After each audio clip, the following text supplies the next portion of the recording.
turma já está sendo notificada aí. Deixa eu pegar minha aguinha.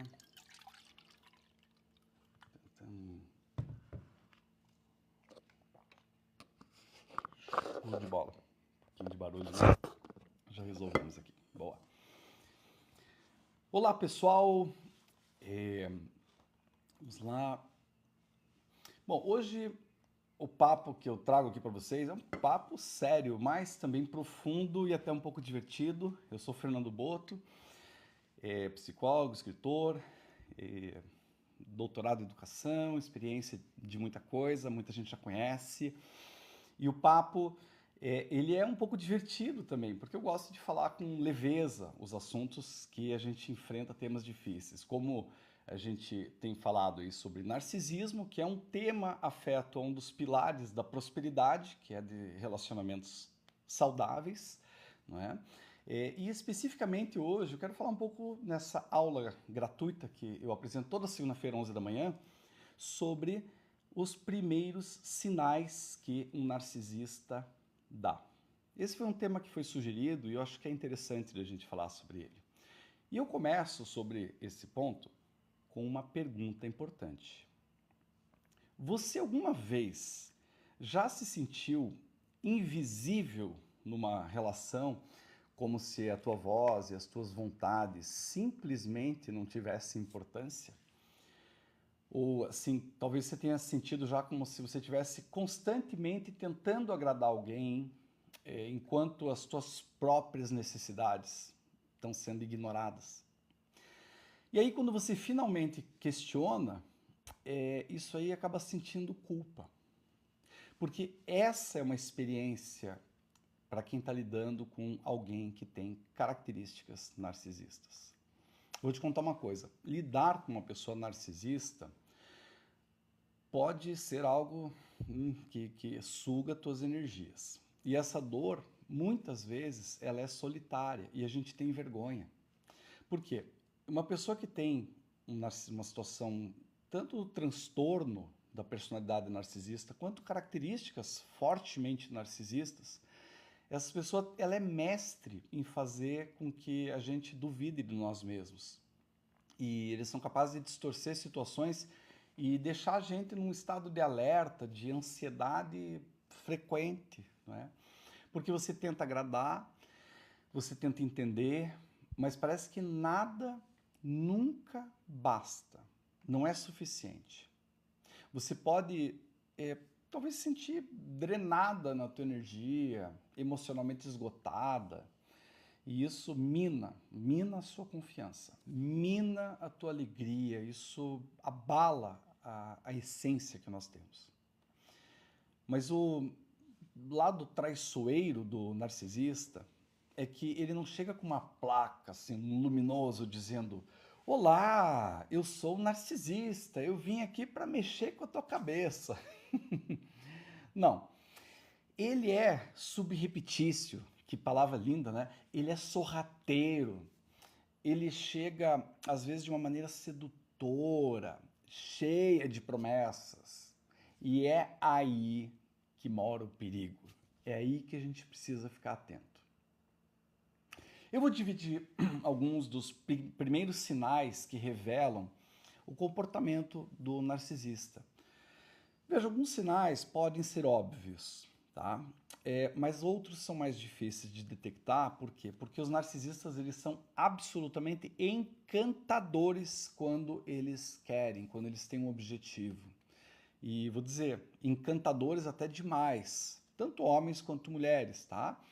Veja, a estratégia de um narcisista geralmente começa com uma espécie de um jogo do espelho. E lembre-se o seguinte, ó, o narcisista ele não necessariamente ele vai ser um narcisista apenas na parte de namoro, de relacionamento afetivo. Não, tem narcisista para amizade, para negócios, para muitas coisas, tá? Ambiente de trabalho, né? Veja, o que é o jogo do espelho? Primeiro, muitos deles eles tentam observar com muita atenção e entender o que você valoriza. Eles estudam tua rede social, teus relacionamentos, e ele vai acabar te entregando exatamente aquilo que te alimenta. Eles têm uma sensibilidade grande para detectar, às vezes, as nossas dificuldades, nossas carências. E aí a gente começa a ter aquela sensação, uau, essa pessoa é perfeita para mim. Ela gosta das mesmíssimas coisas que eu. Já passou por isso?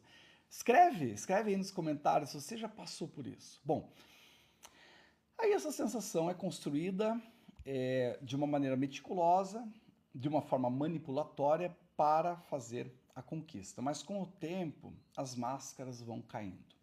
Então uma característica aí, ó, pensa comigo, uma característica que acontece, que é bem forte, bem profunda, é o excesso de charme.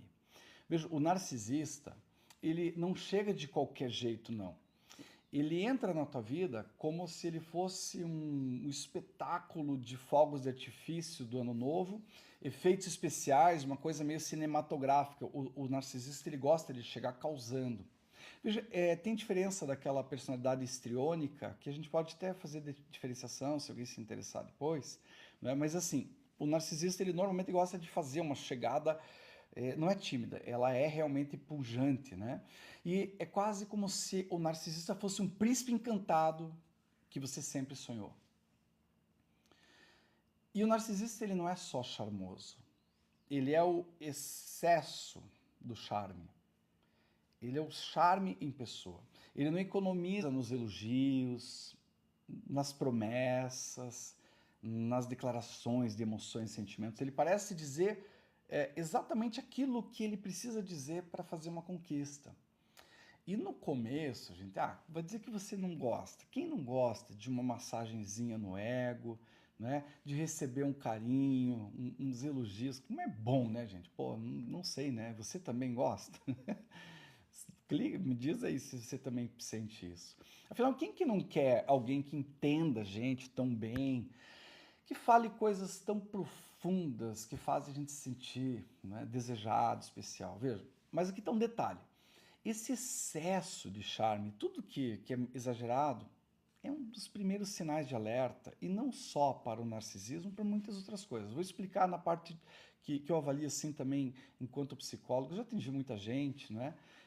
Narcisistas eu já atendi, mas assim, o narcisista ele não busca lidar com as questões relacionadas ao narcisismo dele. Ele quer lidar com o sofrimento que ele tem de não estar sendo o centro das atenções ou algo assim, de modo geral. Veja, por que o excesso de charme é o primeiro sinal que eu quero que você fique alerta? Porque quando você, por exemplo, vai falar uma coisa que é importante para você, o narcisista, ele não apenas ouve, ele parece se apaixonar pelo que você está dizendo. Ele mostra um profundo relacionamento com isso. Se você diz que você gosta de vinhos, ele diz, minha nossa, você ama vinhos, eu também. Eu coleciono rótulos. Puxa, eu acho que a gente tem algum tipo de conexão, não é possível. E pronto, parece que assim nasceu uma alma gêmea. É como se ele tivesse lido a tua lista de preferências e tivesse ali recitando tudo em volta para você pensar que encontrou alguém igual a ele. A sensação é que você está finalmente sendo vista, percebida, compreendida, validada, não é? Ou validado, e isso não é maravilhoso? Pá, claro que é. É perfeito. Então, esse tipo de conexão imediata, ele já deveria por si só acender um alerta no painel. Só que a gente fica cego, porque veja bem, todo mundo tem diferenças. Mas e o narcisista? Ele magicamente gosta das mesmas coisas que você. Inclusive em alguns hobbies que podem ser hiper específicos, né? Você coleciona, sei lá, aquelas conchas do mar grande. Ele, minha nossa, eu também tenho uma dessa. Ou, enfim, ele tem alguma coisa que é impressionante e parece algo aleatório. E ele compartilha como se vocês fossem feitos um para o outro. E aí que vem aquela declaração que parece que vem tirada de um filme, né? Nossa, eu conheci alguém exatamente como eu. Somos almas gêmeas. Veja, isso tudo é uma estratégia que, em algumas técnicas, é chamada de espelhamento. Então ele cria um reflexo daquilo tudo que você deseja, como se fosse a tua versão idealizada para você se conectar rápido e fazer você se sentir especial. E é nessa fase que ele faz você acreditar que você é uma pessoa perfeita, você é uma pessoa única e que ele é capaz de fazer tudo para te conquistar. Ele é tão charmoso que essa pessoa acaba fazendo você se sentir realmente especial. Mas calma, né? Esse encantamento todo, ele é manipulatório porque o propósito é oculto, né? Vou fazer uma comparação assim, ó. Sabe aqueles carros de luxo que a gente vê aquelas cenas maravilhosas, tal, e diz, uau, esse carro vai transformar a minha vida, né? O narcisista faz isso, só que ele é o carro. E você? Bom, você é a pessoa que às vezes está se iludindo, né? Você encontrou o veículo perfeito, aquele que vai te levar para uma nova vida incrível. Só que assim como no comercial, às vezes você não viu o que acontece em seguida. Quando o contrato é assinado, né, e o tempo vai passando, aquele encantamento começa a desaparecer. E esse excesso de charme, ele é uma fachada. Então, assim que tem aquela certeza que o narcisista te conquistou, que você está envolvida ou envolvido com ele começa a relaxar. É aí que a máscara começa a cair, revelando que aquele charme inicial era somente uma estratégia de sedução, né? Então, de príncipe encantado, o sujeito começa a se comportar mais como uma majestade. Mas é um rei que você deve servi-lo. O narcisista basicamente é um vendedor de ilusões. Ele entrega o excesso de charme no início para garantir que você vai morder a isca e com o tempo você começa a perceber que essa pessoa incrível, que parecia entender cada pedacinho de você, na verdade, ele apenas está espelhando aquilo que você gostaria de ouvir. E o pior, quando você questiona, ele vai fazer de tudo para acreditar que você mudou. Ele não vai se apresentar como um pacote completo. Ele é aquele pacote ilimitado, mas com várias restrições em letrinhas miúdas. Sabe quando você assina um contrato cheio de diquinha com letra miúda? Minha dica. Não confie nessa conexão mágica instantânea. Relações que são verdadeiras, elas têm diferenças, elas têm singularidades, elas têm discordâncias, né?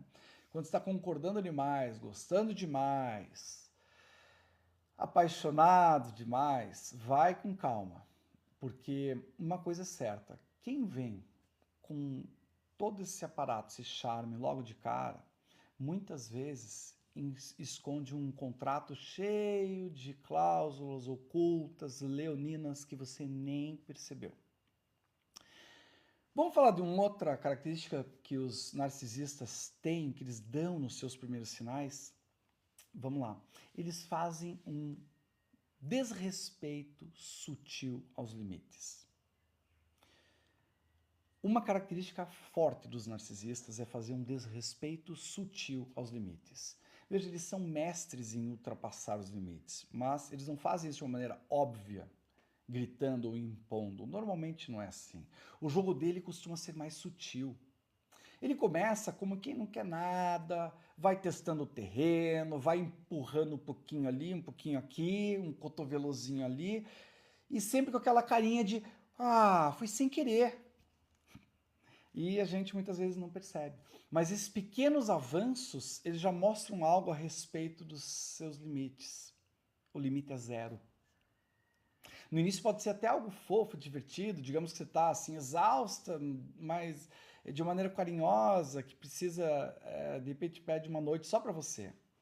E ele responde assim, poxa, mas é que eu estava tão ansioso para ficar contigo, eu conto os minutos para estar do teu lado. E o que ele faz? Ele sutilmente ignora o fato de que você precisa de um tempo só teu. E coloca o foco no que ele quer. Isso parece bobo, né? Pode até ser. Mas aqui está o truque. O narcisista, ele começa aos poucos como se fosse um teste para ver até onde você consegue ir. Ele vai ampliando o limite. E cada vez que ele ultrapassa um limite que você não queria, mas você acaba cedendo, ele ganha mais espaço para ignorar as suas necessidades. Aquilo que você entende que foi uma exceção vai se tornar uma regra. Vamos a um exemplo clássico. Né? Você conta que adora passar o domingo com a tua família, com filho, com filha, de repente outro relacionamento, e que isso te renova. E aí o que acontece? Ele sabe disso. Sabe o que ele faz? Ele começa a dar um jeitinho de invadir esse espaço. Ah, mas é só um almoço.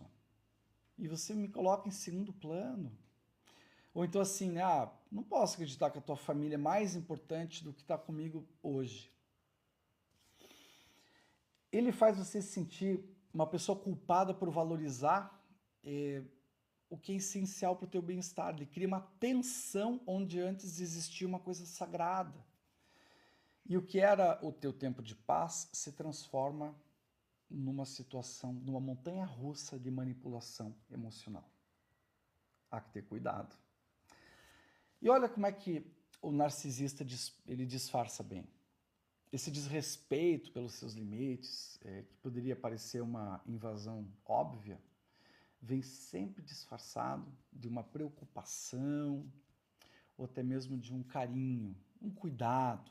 Ele vai dizer coisas assim, mas, poxa, eu só quero o melhor para você. Então, assim, né, eu fico com medo que essas pessoas não te tratem como eu trato você. E aos poucos, o narcisista vai transformando as suas relações e até mesmo as suas escolhas em algo que ele precisa aprovar. Com o tempo, você passa a consultar o narcisista até naquelas pequenas decisões. Para quê? Para evitar os conflitos, aquele lado aversivo que ele coloca em toda a comunicação que ele quer manipular. Vou pegar mais um exemplo. Imagina que você adora ler e compartilhar uma paixão de uma literatura, de um livro com ele. Aliás, meu livro que está aí, né, avançando, o algoritmo da prosperidade, que recebi já as mais partes e correções aqui. Ai, gente, é correção que não acaba mais. Mas a querida Ana Paula, ela tá fazendo um trabalhaço, assim, de correção comigo. Mas, enfim, você adora ler, e daí ele pega e diz alguma coisa assim, né? Para fazer uma crítica suave nas suas escolhas. Nossa, você acha que esse autor realmente é bom? Poxa, eu realmente não esperava isso assim de você. Ou então ele te ridiculariza sutilmente, em pequenas doses. Nossa, que leitura leve, hein? Eu achei que você gostava de ler uma coisa um pouco mais profunda. Sabe essa coisa? Isso é um sinal forte. Porque em vez de apoiar os teus gostos, ele começa a moldar, porque ele quer que você questione o que você gosta e aos poucos vai validar tudo que você vai escolher com ele. Bom, o narcisista ele entende que a melhor maneira de manter um controle sobre você é forçar pequenas concessões, avançar 1 milímetro de cada vez, até que os limites que eram teus, as decisões que antes eram somente suas, se tornam dele. Em vez de você ter uma relação baseada em respeito a limite, a gostos, você começa a viver uma espécie de um campo minado que cada passo que você dá tem uma vigilância, você é testado, você é julgado. Tem que ficar atento a esses testes de limites. Isso vai te ajudar a lidar com o narcisista. Veja, quando ele ignora ou minimiza uma coisa importante para você, por menor que isso seja, acende o painel, acende a luz amarelo no teu painel. É um sinal de alerta. Porque uma pessoa que respeita e valoriza você jamais vai ultrapassar limites em nome da própria vontade. Relações saudáveis são feitas de trocas, de respeito, não de invasões disfarçadas. Não aceite um cavalo de Troia de emoções na tua vida. Veja, se o narcisista começa a moldar o teu tempo, o teu gosto, as tuas escolhas, lembre-se, o limite que ele não respeita é um limite que você precisa reforçar. Afinal, esse é o teu espaço, ele tem de ser preservado. né? E vamos a mais uma característica, a competição velada. Veja só, esse é um sinal clássico e ele é irritantemente sutil. A competição velada. Quantos casais, nossa, eu na psicologia, quanta gente já vi que compete por isso. Bom, você está com alguém que deveria ser o teu parceiro, alguém que deveria estar torcendo por você e celebrando as suas conquistas, não é? Bom, como narcisista, o jogo muda quando você está conquistando alguma coisa. Porque, veja só, ele não consegue lidar com a ideia de que você brilhe mais do que ele. Nem por um segundo. Em vez de ele se preencher, se alegrar com o teu sucesso, ele transforma tudo numa competição silenciosa, quase imperceptível. Imagine que você está feliz da vida porque conseguiu uma promoção no trabalho. Você chega lá para contar, esperando uma comemoração, um abraço, um parabéns. Puxa, como você merece, você trabalhou tanto para conquistar essa oportunidade. Mas daí essa pessoa reage assim: ah, que legal! Mas sabe que eu acabei de fechar também um projeto incrível no trabalho, que é super desafiador? Quer dizer, do nada o foco, o holofote muda. O teu momento de vitória dissolve, tira o prazer de você dividir as tuas conquistas, o teu sucesso com ele. Isso tudo passa a girar em torno das conquistas que o narcisista fez. É como se a permissão para brilhar, o alvará para ter brilho, mesmo que seja só de um segundo é dele. Porque a hora que você mostra que brilha, subitamente, de uma maneira sutil, às vezes, ele desvia o foco para ele mesmo. E o que é mais curioso? Ele faz isso de uma forma tão cuidadosa que no início você achar normal. Ah, ele só quer compartilhar uma vitória dele também. Mas presta atenção. Se isso se repetir, isso é um padrão. Sempre que algo de bom acontecer com você, veja que o narcisista ele vai buscar uma maneira de te diminuir, de tirar a importância, de tirar o brilho, de desviar o foco, ou fazer você sentir que o que você conseguiu não é tão incrível assim. Afinal, ele sempre tem uma história melhor para contar, um feito maior, algo que você precisa destacar. Veja que, se você não, que ele precisa destacar. E é uma coisa que assim, não é só para vitórias. Se você falar para o narcisista, nossa, eu tô com uma dor assim, essa, eu tive uma dor pior que essa. Puxa, outro dia aconteceu uma coisa, eu tropecei, bati, machuquei o joelho. Ah, você precisa ver a vez que eu tropecei e bati meu joelho. Então, ele sempre está numa constante competição. Esse tipo de comportamento ele não fica restrito só a grandes eventos, então, né? O narcisista ele também compete em questões simples. Veja, se você começa uma academia, você está super empolgada e ele vai lá e comenta uma coisa assim: mas você só vai 3 vezes por semana, né? Eu, naquela fase, eu ia 3 vezes por dia. Não, não, melhor não. 3 por dia é muito exagero, mas eu ia todos os dias. Eu fazia uma dieta rigorosa, enfim, vai embora. Então você se traz um novo hobby para tua vida, ele já vem menosprezando. Ah, mas esse hobby é uma coisa simples, né? Isso também não tem nenhum tipo de desafio. Veja, o narcisista ele nunca vai permitir que você seja protagonista de coisa alguma. Tudo tem que girar em torno dele, do que ele fez, do que ele sabe e do que ele entende que é relevante e gera aplauso para ele, validação, porque ele é muito carente. Pegar mais um exemplo, né? Imagine que você quer melhorar alguma habilidade tua, sei lá, tem uma que é legal, você quer aprender a tocar um violão, ou cozinhar, fazer algum esporte, talvez. Em vez de você se empolgar, aliás, você se empolga com isso, em vez dele se empolgar com isso, ele vai te dizer coisas assim: só sabe que eu tocava melhor quando aprendi, eu tinha mais técnico, então, nossa, minha avó fazia essa receita, mas ela tinha uma coisa um pouco mais, assim, um toquezinho que era mais refinado. Ou seja, não há um apoio. Aos poucos ele vai minando a tua autoestima, fazendo com que qualquer coisa boa que você venha fazer parece insignificante comparado ao nível dele. E o que você faz com isso? Bom, com o tempo você começa a se questionar e realmente achar que não está bem assim. As suas conquistas, será que elas são realmente relevantes? Bom, esse comportamento ele cria uma insegurança silenciosa, a luz vai apagando e, assim, essa competição constante, ela vem de alguém que deveria trazer apoio. É como se o narcisista dissesse: você pode crescer, mas não muito. Pode brilhar, mas não mais do que eu. A competição velada em relacionamentos é desgastante, porque ela se esconde em pequenos detalhes. Não é algo que o narcisista vai verbalizar claramente. É uma competição sutil, ela é constante, é aquele parabéns, mas sempre com alguma ressalva, seguido de uma história, um parênteses, uma realização que coloca ele em destaque. E o pior, muitas vezes você vai ficar sem reação, sem saber como lidar, porque isso é dito de uma forma tão articulada que às vezes soa até como um elogio disfarçado. Tem uma dica, presta atenção.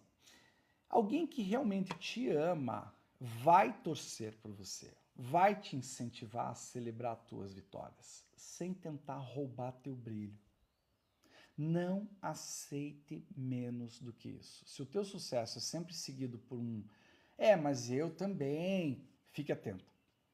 Essa competição velada em relacionamento, principalmente em relacionamento afetivo, é um sinal claro que o narcisista não vê, por exemplo, você como uma parceira, não vê uma equipe como um time, ele vê como competidores. Você precisa dar um passo à frente. Lembre-se, a prosperidade, que é o grande tema que eu trabalho, por isso que, né, o algoritmo da prosperidade, estou descrevendo ele, ela depende de algo que é de relacionamentos, a gente ter pessoas que iluminam o nosso caminho, não alguém que fique sempre ofuscando a nossa luz, né? Vou falar de mais uma característica, mais um sinal que os narcisistas dão. Eles têm uma falta de empatia real. O narcisista tem uma falta de empatia real. Sabe aquela característica empática que é uma qualidade tão rara e preciosa que a gente precisa encontrar num parceiro?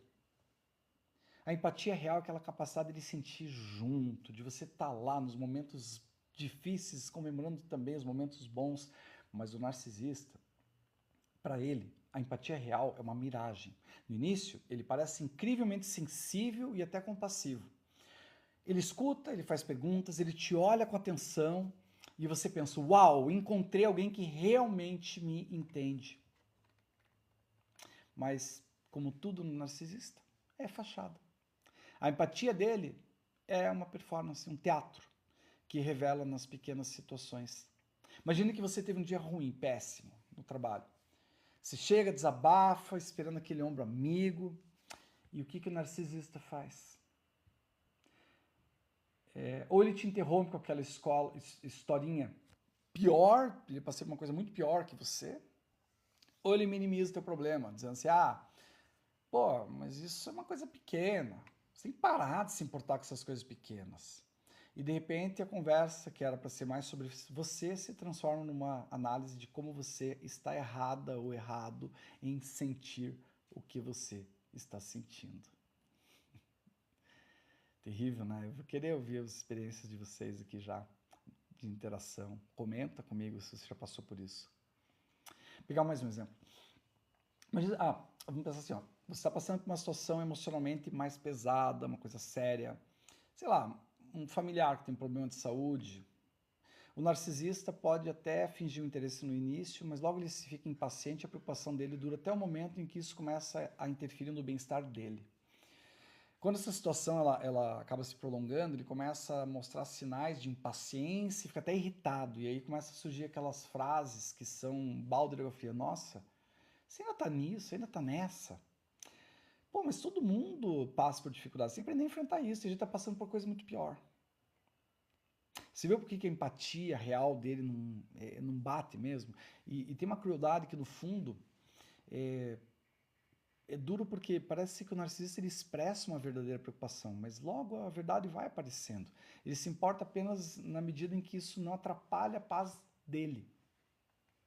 A empatia dele é meio condicional, como se fosse um jogo de atuação em que ele só continua se for conveniente. O que isso causa? Faz a gente duvidar dos próprios sentimentos, né? Será que eu não estou exagerando mesmo? Né? Overreacting? Será que eu estou sendo uma pessoa muito dramática? Aos poucos ele vai minando a autoconfiança da gente, né? E imagina assim, ó, você está passando uma situação super legal, tipo, você está assistindo um pôr do sol maravilhoso, compartilha essa experiência com o narcisista, ele até finge que está apreciando, mas na verdade ele não sente nada. E como é que se percebe? Ele vai mudar o assunto no meio do momento, um troço estranho, assim, sabe? Talvez ele vai checar o celular, ou soltar um comentário que quebra completamente o clima e a experiência. Fica atento a esse sinal. É como se ele não conseguisse se conectar com nada que traga uma gratificação direta para ele, validação para ele. E a gente nisso aí se sente frustrado, sozinho. Porque a gente percebe que a gente nunca realmente teve presente ali com aquela pessoa, né? Ou é melhor, ela nunca esteve presente com a gente. E olha que coisa complicada, é tão bom fazer essa empatia parecer, né, que é real, tudo, mas a questão é que quando a gente está com um narcisista, a gente começa a questionar a própria percepção. Ele pode em algum momento até fazer a gente se sentir culpado por pedir apoio, assim, pô, eu tento ser sempre compreensivo com você, mas parece que você não valoriza o que eu faço. Né? Como se o narcisista estivesse sempre fazendo um favor de ouvir a gente, né? Ou de oferecer aquela falsa empatia.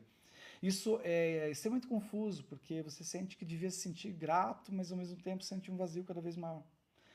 Então, existe uma moeda de troca que ele espera, ele dá um pouco e espera algo em retorno, sempre. Né? Então, se ele percebe que está ganhando o suficiente, beleza, não preciso mais manter o suporte emocional.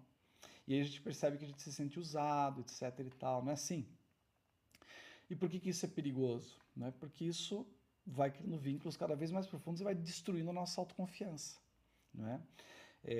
A gente tem situações que são muito difíceis para lidar, mas é importante prestar atenção como é que o narcisista reage em momentos de vulnerabilidade. Uma empatia verdadeira não precisa de um palco, ela não pede nada em troca. Se o narcisista começa a mostrar impaciência a outra pessoa, né, ou te faz sentir inadequado por precisar de apoio, isso é um sinal claro que o sentimento dele não é alguma coisa tão verdadeira assim. Porque quem realmente se importa em te ver feliz, em paz e de bem com você mesmo, sem precisar, né, te diminuir teu brilho ou te cobrar, é algo que a gente tem que pensar. Tem tantas outras características, não é, que nós podíamos colocar, mas esses primeiros sinais são importantes para a gente avaliar. Sabe que eu tenho feito um trabalho muito interessante nesse sentido, que eu compartilho com vocês aqui toda segunda-feira, 11 da manhã, eu tenho feito essas aulas gratuitas, em que eu revelo algum assunto, algum ponto que tem uma importância grande também, para que você aprenda a identificar e a agir com o narcisista, não é? Então, reconhecer os primeiros sinais é muito importante. Eu já continuo daí com uma interação com vocês, né? Em breve teremos aqui o Algoritmo da Prosperidade. É um livro maravilhoso. Tive esses dias agora com a Monja Coen, de novo. Ela é muito amorosa, querida.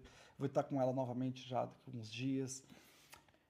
E troquei ideia com tanta gente, né? O Luciano Zafir também curtiu, né? Esses dias que eu tive lá em São Paulo, eu comecei com tanta gente.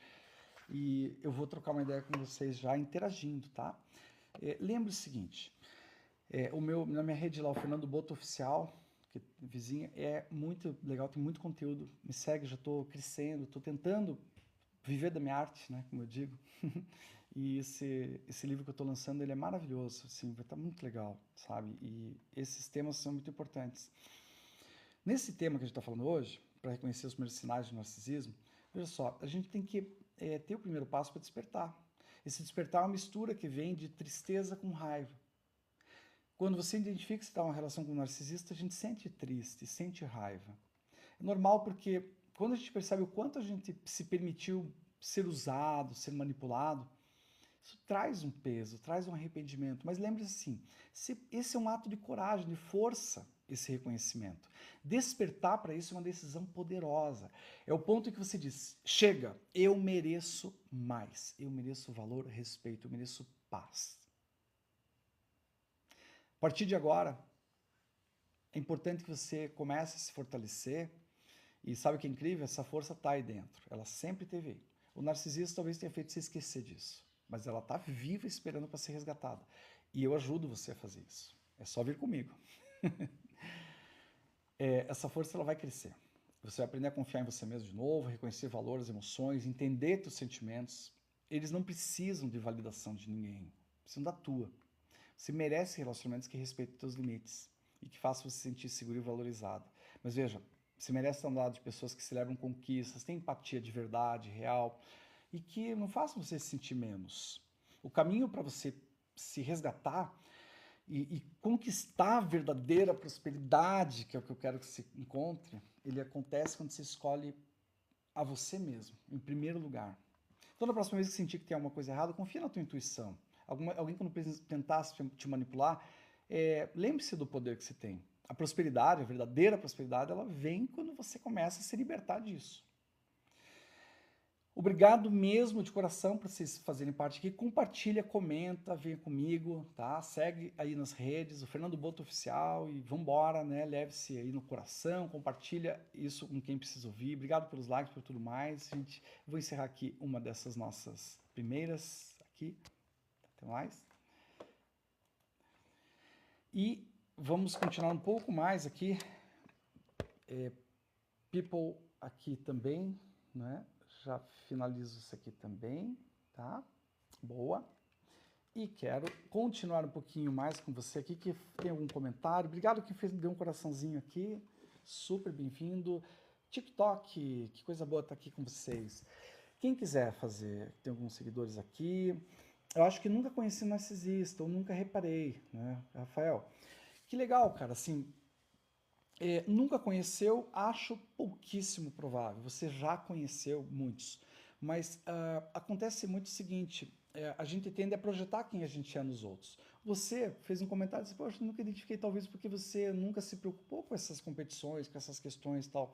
Isso é bom, isso mostra provavelmente que você vê o lado bom das pessoas, isso é uma coisa legal. O que pode vulnerabilizar às vezes, claro. Mas com certeza já topou, porque existem muitos narcisistas, a gente está tropeçando neles toda hora, né? Então, sim, provavelmente você já teve, mas agora com mais dados você vai começar a observar e ver como tem. Vamos lá. Rafa, que bom, obrigado por estar participando, ganhei uns coraçõezinhos aqui, obrigado pelos likes e tudo mais. Rafael, tenho uma dúvida. Eu tenho indiferença a crítica e elogios? Como identifico um narcisista? Vamos lá. Uma pessoa que tem indiferença, eu não sei exatamente se essa indiferença a você receber, né? Imagino que sim, críticas e elogios. Então, uma pessoa indiferente, ela há muitas, não é necessariamente que a pessoa tenha lá o narcisismo, não é? Veja, uma pessoa indiferente a críticas, ela muitas vezes está tentando imprimir um ritmo de vida que ela não está preocupada com o feedback alheio, né? Isso já mostra um pouco sobre ela, tá? E também os elogios, que existem pessoas que às vezes têm dificuldade de aceitar, porque a aceitação de elogio, até alguma coisa que eu trabalho no meu livro aqui, aceitar elogio também tem exercício, porque a gente às vezes não se sente, sabe, não se sente feliz, se sente confortável, tem necessidade de dizer alguma coisa em troca, tudo, né? Vamos continuando aqui. Legal você participar aqui, Rafa. Obrigado mesmo, tá? Ó, sou diagnosticado por equipe multidisciplinar com a situação do autismo, né? Tá, ok, USD e esquizoide. Bom, eu acredito que quando a gente tem assim, alguns diagnósticos, ajuda a gente a entender um pouco do nosso funcionamento. Mas como muitas dessas condições, né, que até que você coloca ali, elas são questões vamos dizer assim, um rastreio, ajuda a gente a entender um pouco quem a gente é. Mas nós não somos um diagnóstico. Até porque, por exemplo, quando a gente fala na questão mesmo da situação do autismo, por que a gente diz que ele é um espectro? Porque, assim, a gente sabe uma característica geral que poderia colocar num grande rótulo que é autismo, mas tem tantos tipos diferentes, tantas características diferentes, então a gente não se coloca. O esquizoide, ele é interessante, assim, porque ele apenas tem uma maneira um pouco diferente de se expressar, de reger algumas questões e tudo mais, mas é uma pessoa que pode ter uma vida super legal, super, sabe, ter muitos relacionamentos e tudo mais, e ela vai aprendendo maneiras diferentes de se colocar, de se fazer vamos dizer, aprender a se relacionar de novas maneiras, porque todos nós estamos tentando desesperadamente sermos felizes. E a gente, às vezes, tem uma coisa assim, se relaciona com alguém e não é correspondido, dá uma frustração. E é mais difícil porque às vezes as pessoas não interpretam bem o que a gente está dizendo, o que a gente fala, o que a gente pensa. Isso faz parte do jogo, né? Faço acompanhamento há 22 anos, sou muito grato, a terapia ajudou muito. Eu acho que a terapia, ela proporciona, sim, esse autoconhecimento, né? Comecei 6 anos com ABA, terapia ocupacional. É interessante porque tem muitos métodos que, poxa, às vezes um é super adequado para você, para mim, para outra pessoa e tal, e para outras não é, não é? Então por isso que às vezes a gente tem que realmente ter um pouquinho de paciência, até mesmo a questão da empatia de profissionais. Às vezes tem profissionais que ajudam bastante a gente, às vezes tem outros que a gente não tem muita empatia, assim, não rola uma coisa tão legal, e tem que partir para outra vibe, assim como as abordagens da psicologia são diferentes, né? Então, de fato, nós temos essas características todas. Eu vejo que dentro do que a gente está discutindo hoje, né, desses primeiros sinais que os narcisistas dão, a gente identifica muita coisa. E realmente, como que a gente faz para entender essas relações? A gente primeiro identifica, vai buscar conhecimento. Por mais que tenha uma razão para a pessoa ter se tornado narcisista na vida, tem traumas de infância, tem não sei o quê, isso não justifica, né, o que ela fez com a gente. A gente pode até ajudar a entender tudo, mas não é um perdão para o que a pessoa fez. Eu sempre digo que a melhor maneira de trabalhar, deixa eu dar um oizinho aqui para Frank entrou, seguidores chegando também, obrigado, gente. Busquem sempre o conhecimento e depois agir. A melhor maneira de lidar com o narcisista é se afastando, né? Às vezes a gente não percebe muito, por quê? Porque eles são sutis também. E há situações que a gente pode sim se tornar pessoas com mais conhecimento, que a maior arma que a gente tem para lidar com narcisistas é conhecer, é entender um pouquinho, é ler, é buscar conhecimentos, né? Ó, o Rafael dizendo pra gente, né? Eu recomendo muito pessoas a fazerem terapia. Terapia é a única coisa que vai dar ferramentas e que pode curar algumas coisas. Medicação só trata sintomas. É uma discussão bem interessante, Rafael. Assim, aqui a Lore chegando, tudo bem. Rafael, sim, a terapia é legal porque você questiona processos, né? A gente entende, isso é muito bom. E a medicação, ela em muitos momentos, ela é importante, porque ela cria uma condição mais segura para a gente conseguir avançar. Porque às vezes os sintomas estão tão duros, estão tão tensos, que a gente não consegue conversar, não consegue, sabe, não tem um ambiente ideal. Então, às vezes, a medicação é necessária. Eu acho que tem situações que a gente deve buscar esse apoio. A meu ver também, Rafael, a maior parte das situações de transtornos mentais e tudo mais, seja de ansiedade, depressão, seja qual for, a medicação ela é importante, tá? Muitas delas. Só que para algumas delas, se você não tiver um processo de terapia, você não está tratando as causas, muitas vezes. Existem algumas condições clínicas que elas precisam de um trabalho mais constante de medicação mesmo. E outras, a medicação é um suporte para você poder trabalhar as causas originais, que a psicoterapia ajuda bastante, né? Então, eu sou super fã, não só porque eu sou psicólogo, mas também já também como paciente, aprendi muito, né? Gosto demais, os meus estudos de mestrado, doutorado também consideraram esses conhecimentos, então eu tenho muito carinho de ter essas oportunidades aí de trabalhar, né? Deixa eu dar oi aqui para os seguidores que estão chegando.